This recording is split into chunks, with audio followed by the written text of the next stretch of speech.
Morning class. बेटा आज हम पढ़ेंगे पथिक कविता। हमने काव्यखंड से ले ली है इसको, और पिछला पाठ हमने उसका पढ़ लिया था। ये रामनरेश त्रिपाठी जी की कविता है पथिक। पथिक का मतलब होता है राहगीर, है ना। तो राहगीर या मुसाफिर या यात्री भी आप बोल सकते हो। जो राह पे चलने वाला होता है ना, उसको पथिक बोला जाता है, पथ पे चलने वाला। पर कोई भी ऐसा चलने वाला जो मुसाफिर होता है, राहगीर होता है, उसको आप पथिक बोल सकते हो। अलग अलग जगह अलग अलग प्रकार से इसको यूज़ किया जाता है। तो यहाँ सबसे पहले हम रामनरेश त्रिपाठी जी का, मैंने पहले भी आपको बताया कि जब भी हम ये पढ़ते, सबसे पहले तो थॉट, आज का थॉट लेंगे हम क्लास में। हम थॉट से अपनी क्लास स्टार्ट करते हैं, आपको पता है। तो हम सबसे पहले आज का थॉट लेते हैं। The future depends on what you do today. The future is depends on what you do today.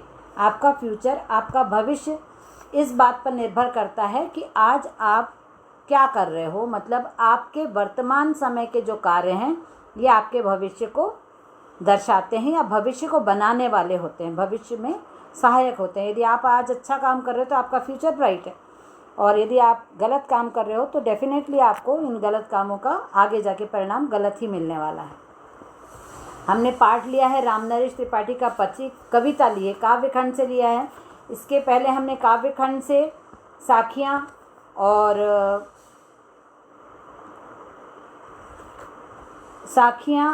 हमने काव्यखंड से पहले किया है कबीर और मीरा, और उसके बाद हम ले रहे हैं रामनरेश त्रिपाठी का पथिक। और हमारे 4 चैप्टर हो चुके हैं। नमक का दरोगा, मियां नसरुद्दीन, अपू के 2.5 साल, ये पूरा हो गया है। और कबीर, मीरा, और इसके बाद काव्यखंड से हम ले रहे हैं पथिक। तो पथिक रामनरेश त्रिपाठी जी का है। इनका जीवन परिचय दिया है रामनरेश त्रिपाठी जी का। पेज नंबर 140 पे है। मैंने आपको इसका PDF सेंड कर दिया, आप लोग खोल सकते हैं क्लास में इसको और पढ़ सकते हैं। और रामनरेश त्रिपाठी जी का जन्म है सन 1881। अभी तक आपने एक चीज़ मार्क की होगी कि अभी तक हम जितने कवि या लेखक पढ़ रहे हैं, वो उनका जन्म बिहार और उत्तर प्रदेश के अभी लेखक और कवि हम ज़्यादा पढ़ रहे हैं।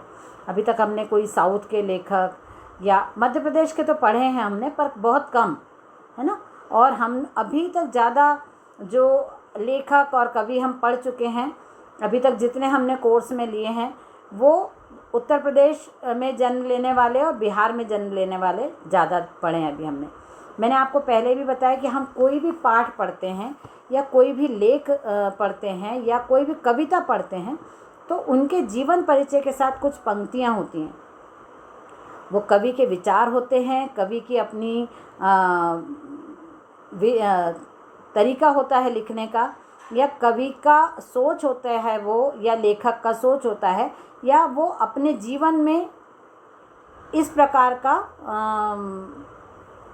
सोच रखते हैं या उसको लेकर ही रचना करते हैं, साहित्यिक रचना करते हैं। तो यहाँ पे रामनरेश त्रिपाठी जी के पाठ में लिखा हुआ है ऊपर,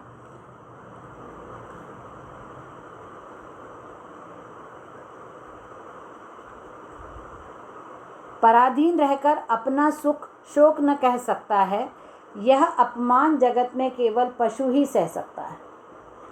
पराधीन रहकर अपना सुख शोक न कह सकता है, यह अपमान जगत में पशु ही सह सकता है।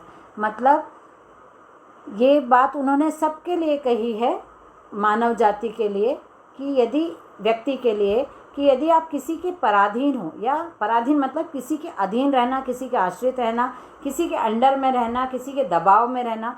जैसे हम ब्रिटिश के अंडर में रहते थे, तो उस समय हमारी ऐसी स्थिति थी कि हम अपना मनचाहा नहीं कर सकते थे, हम अपनी सोच को किसी को नहीं बता सकते थे, हम किसी चीज़ को अपने मन के हिसाब से, अपने चाहने के हिसाब से नहीं कर सकते थे। हमको ब्रिटिशर्स के रूल्स को फॉलो करते हुए सारे काम करने पड़ते थे, और हम उनके अधीन थे, लेकिन हम कंप्लेंट नहीं कर सकते थे किसी से। तो ऐसी स्थिति यदि एक व्यक्ति के साथ, यदि किसी के साथ आती है, तो वो सबसे ज़्यादा अपमानजनक स्थिति होती है।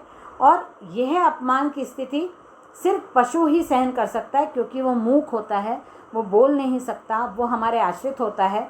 यदि यदि उसको काम करने का मन नहीं है तो भी उसको काम करना पड़ता है, क्योंकि वो अपने मालिक के आश्रित होता है, अपने मालिक के अधीन रहकर काम करता है, मालिक के कहे अनुसार उसको काम करना पड़ता है।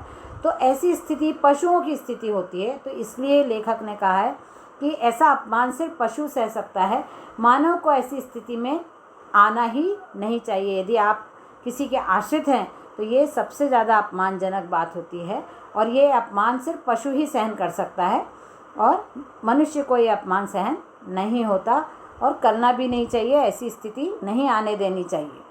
अब हम रामनरेश त्रिपाठी जी का जन्म है 1881 को कोयरीपुर जिला जौनपुर उत्तर प्रदेश। 1881 में इनका जन्म हुआ है। इनकी मृत्यु हुई है 1962 में। 62 में इनकी डेथ हुई है। यहाँ पे देखो मैं रीड कर रही हूँ। 62 में इनकी डेथ हुई है। और इनकी रचनाएं हैं मिलन, पथिक, स्वप्न, खंड काव्य है। स्वप्न खंड काव्य मतलब अधूरा काव्य है, मतलब उनका वो पूरा नहीं कर पाए थे उसको। उसके बाद फुटकर कविताएं हैं उनकी, जो मानसी नामक संग्रह में संग्रहित हैं।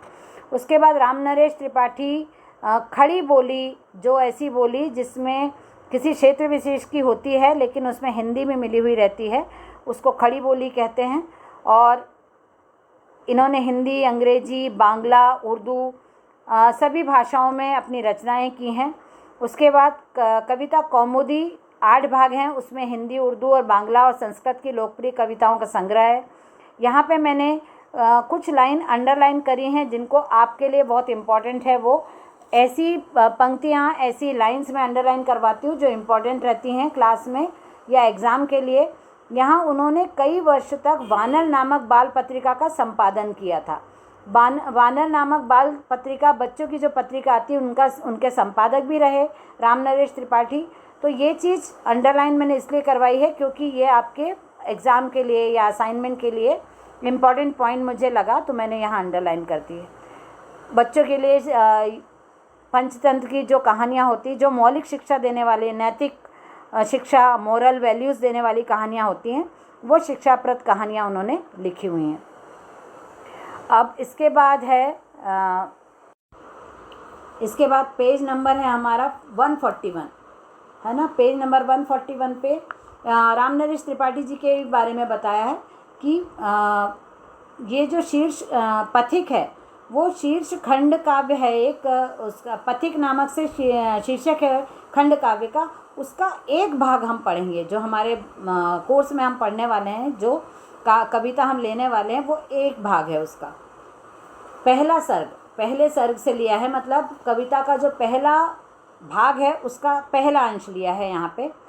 तो यहाँ पे इसमें बताया कि इस दुनिया के दुखों से विरक्त काव्य नामक पथिक प्रकृति के सौंदर्य पर मुग्ध होकर वहाँ बसना चाहता है। यहाँ पे कवि ने ऐसे पथिक के बारे में वर्णन किया है जो दुनिया के दुखों से बहुत त्रस्त हो गया है, दुखी हो गया है, वही उसको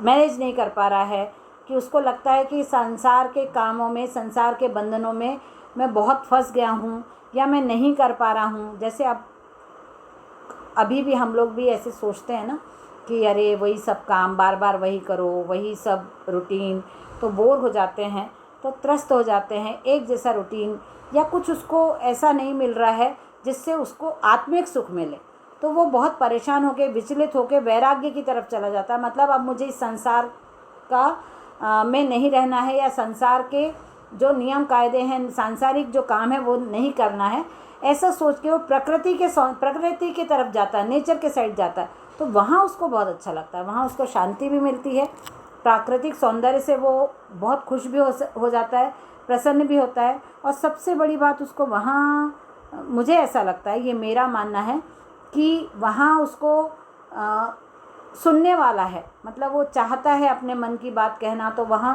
पेड़ पौधे सब सुनते हैं उसकी बात। प्रकृति उसको बहुत अच्छा वातावरण देती है, फ्रेश एयर मिल रहा है ब्रीथ करने के लिए, सब सुन रहे हैं, वो प्रकृति को देख रहा है, चारों तरफ अच्छा दिख रहा है उसको, ग्रीनरी है, या समुद्र के पास सामने खड़ा है, वो तो समुद्र को आते जाते देख रहा है, समुद्र की लहरों को समझने की कोशिश कर रहा है, या पेड़ पौधों को देख रहा है, पेड़ पौधों के जीवन से जुड़ रहा है, या पेड़ पौधों के साथ अपना दुख शेयर कर रहा है, तो पेड़ पौधे सुन रहे हैं, उसको कोई वहाँ पे रोकने टोकने वाला नहीं है। तो ऐसे प्राकृतिक सौंदर्य को देख के वो मुग्ध होकर वहीं रहना चाहता है, वो प्रकृति के पास ही बसना चाहता है। यहाँ किसी साधुजन द्वारा संदेश ग्रहण करके वह देश सेवा का व्रत लेता है। यहाँ पथिक को लगता है कि कुछ अच्छी उपदेश प्रवचन वो सुन के देश सेवा करने के लिए प्रेरित होता है। यहाँ उसको अच्छी बातें सुन के समझ में आती हैं और वो देश सेवा को अपना जीवन का वो बनाता है, उद्देश्य बनाता है। सागर के किनारे खड़ा पथिक उसके सौंदर्य पर मुक्त है, ये बताया मैंने आपको। वह मधुर मनोहर उज्जवल प्रेम कहानी की तरह पाना चाहता है। प्रकृति के प्रति पथिक का यह प्रेम उसे पत्नी के प्रेम से भी दूर ले जाता है। स्वच्छंदतावादी इस रचना में प्रेम, भाषा और कल्पना का अद्भुत संयोग मिलता है।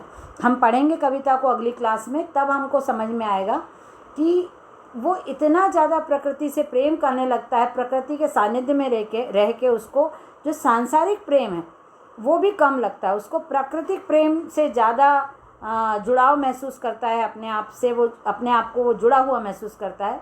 तो वो बहुत मतलब क्या बोलते हैं, स्वच्छंद, मतलब उसके विचार भी खुल जाते हैं, वो अपने आप को बहुत फ्री फील करता है वहाँ पे।